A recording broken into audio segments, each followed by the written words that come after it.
আজ কদিন হলো গাছ কাটার দল এখানে তাঁবু ফেলেছে। লম্বা ক্যানেলের দুপাশ জুড়ে ইউক্যালিপটাসের জঙ্গল। সারা দিন ধরে ঠক ঠাক আওয়াজ করে বড় বড় গাছগুলো কেটে ফেলা হচ্ছে। লোক লস্কর হাঁকে ডাকে, গোটা এলাকা জমজমাট।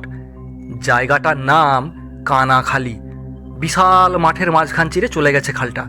আশেপাশে গ্রাম আছে, তবে অনেক দূরে। তাকিয়ে থাকলে ছবির মতো মনে হয়। গাছ কাটার দলটাই 6 জন আছে। দুটো তাঁবু বানানো হয়েছে পাশাপাশি। সারাদিনের কাজের ফাঁকে একজন নিয়ম করে রান্না বসায়। সন্ধ্যের পর কাজ মিটলে অবশ্য বাকিরাও সাহায্য করে। দলটার সর্দার সাধন, তার কথা মতোই দলের বাকিরা চলে। সবাই প্রায় জোয়ান, টান টান চেহারা। তবে হারু ওদের মধ্যে সবার থেকে আলাদা। বিয়ে হয়নি এখনো। কালো কুচকুচে শরীর, প্রতিটা পেশি যেন আলাদা করে বোঝা যায়, এতটাই নিখুঁত শরীরের গঠন। সকাল থেকে গাছ কাটা চলে বিকাল পর্যন্ত। এর মাঝেই দুজন মুগুর দিয়ে পিটিয়ে পিটিয়ে কাটা গাছের ছাল ছাড়ায়।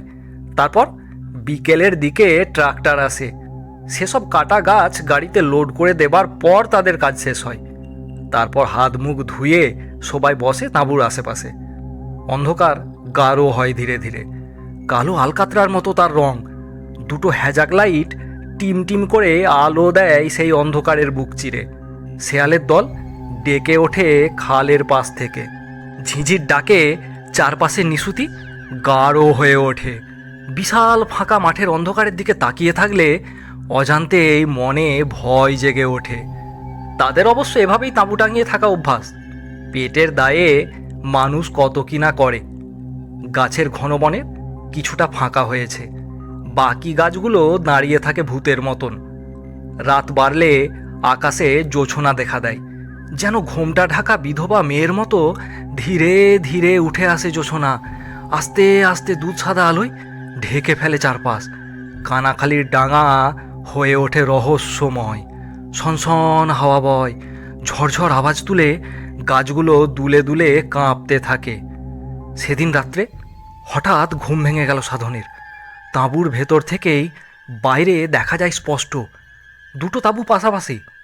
পাশের তাঁবু থেকে একজন বের হয়ে চলে যাচ্ছে আলো আঁধারিতে। দেখে মনে হলো একজন মেয়ে। মেয়েটি চলে যাচ্ছে অন্ধকারে মাঠের দিকে। পিছনে পিছনে কিছুক্ষণ পর বেরিয়ে এলো হারু। তারপর সেও মিশে গেল অন্ধকারে। কতক্ষণ কেটেছে কে জানে। বেশ কিছুক্ষণ পর হারু ফিরে এলো। সাধন বেশ বিরক্ত হয় এসব দেখে। ছেলে ছোকরা নিয়ে কাজ করলে এই রকমই হয়। সে ঠিক করলো কালকে হারুকে এসব নিয়ে সাবধান করবে। সারাদিনের ক্লান্তি আর বিরক্তিতে সাধনের চোখ জুড়িয়ে আসে। পরদিন কাজের ফাঁকে সবার আড়ালে সে হারুকে রাতের ঘটনাটা বলল। হারু অবাক হয়ে তাকিয়ে রইল সাধনের দিকে।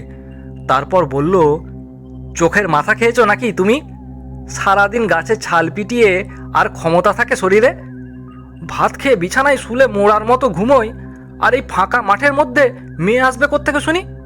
তোমার বয়স হয়েছে, ভুলভাল দেখে আমাকে দোষ দিচ্ছ।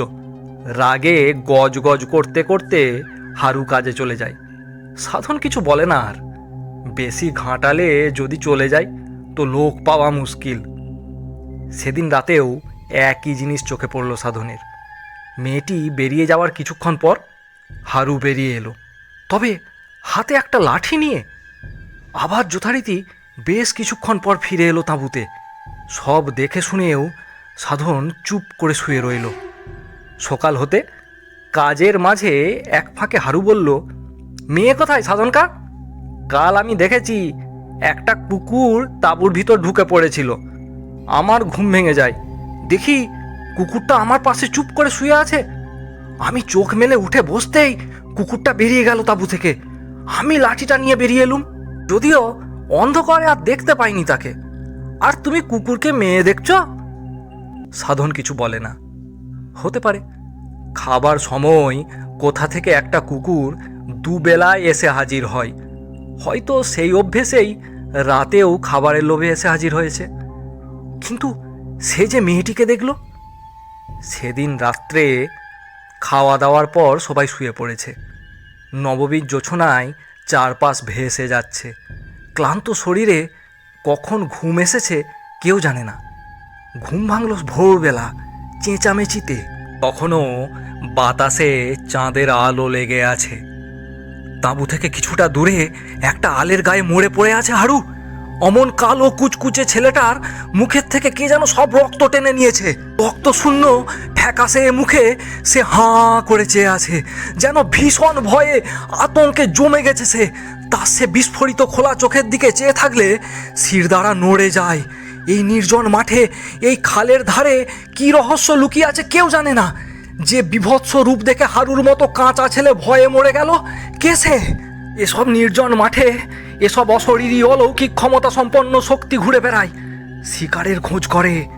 হারুর মতো শিকার পেলে লোভে চোখ চকচক করে ওঠে তাদের। তারপর শুরু হয় আকর্ষণ, আর সেই অমোঘ আকর্ষণের শেষ পরিণতি মৃত্যু, অমানুষিক ভয়ে মৃত্যু।